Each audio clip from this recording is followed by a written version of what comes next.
కుకట్పల్లిలో సంచలనం రేపిన మహిళా హత్య కేసులో నిందితులను అరెస్ట్ చేశారు. ఈ నెల 10న స్వాన్ లేక్ అపార్ట్మెంట్లో రేణు అగర్వాల్ అనే మహిళను అదే ఇంట్లో పనిచేసే హర్ష, పై అంతస్తులో పనిచేసే రోషన్ కలిసి దారుణంగా హత్య చేశారు. చేతులు కాళ్లు కట్టేసి తలపై కుక్కర్తో కొట్టి చంపేశారు. హత్య అనంతరం 6 తులాల మంగళసూత్రం, ఖరీదైన వాచీలు, నగదు తీసుకుని పరారయ్యారు. ఓనర్ బైక్ను హఫీజ్పేటలో వదిలేసి ఓ హోటల్లో తలదాచుకున్నారు. అనంతరం జార్ఖండ్ చిక్కేశారు. రేణు అగర్వాల్ను హర్ష, రోషన్ హత్య చేసినట్లు నిర్ధారించిన పోలీసులు 5 బృందాలుగా ఏర్పడి గాలింపు చర్యలు చేపట్టారు. జార్ఖండ్ పారిపోయినట్లు తెలుసుకుని అక్కడే అదుపులోకి తీసుకున్నారు. ఇదే అంశానికి సంబంధించి పూర్తి సమాచారం హైదరాబాద్ బ్యూరో రమణ అందిస్తారు. రమణ,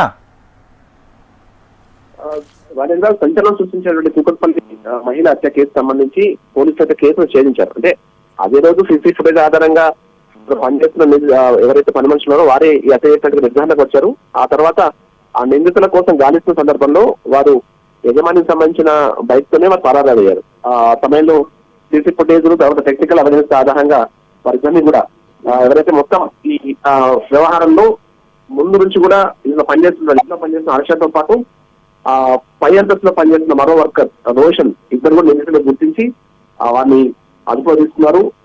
ప్రత్యేక టీమ్స్ వారిని వెంబడించి ఛత్తీస్గఢ్ దగ్గర వెళ్ళారు. ఛత్తీస్గఢ్ నుంచి అక్కడి నుంచి జార్ఖండ్ వెళ్లి జార్ఖండ్ లో అదుపులో తీసుకున్నారు. వీరితో పాటు వీరికి సహకరించిన మరొక నిందితుడు ఢిల్లీలో కూడా అతన్ని అదుపులోకి తీసుకునే సమాచారం ఉంటుంది.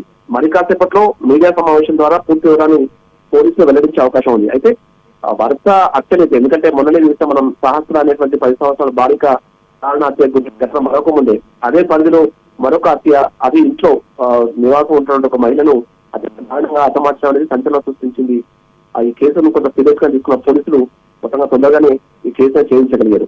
ఇద్దరు పని మనుషులే ఈ దారుణాన్ని ఒడిగట్టినట్టుగా గుర్తించిన తర్వాత వారిని అదుపులో తీసుకుని ఇప్పుడు నగరాన్ని తీసుకొస్తున్నారు.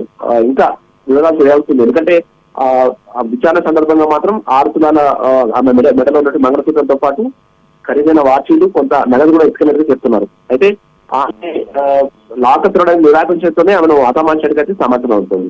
ప్రస్తుతం అయితే దీనికి సంబంధించి సేపట్లోనే మీడియా సమావేశం ద్వారా మనకు హైదరాబాద్ సిపి అవినాష్ మహంతి పూర్తి వివరాలు నిర్వహిస్తారు. Thank you Ramana.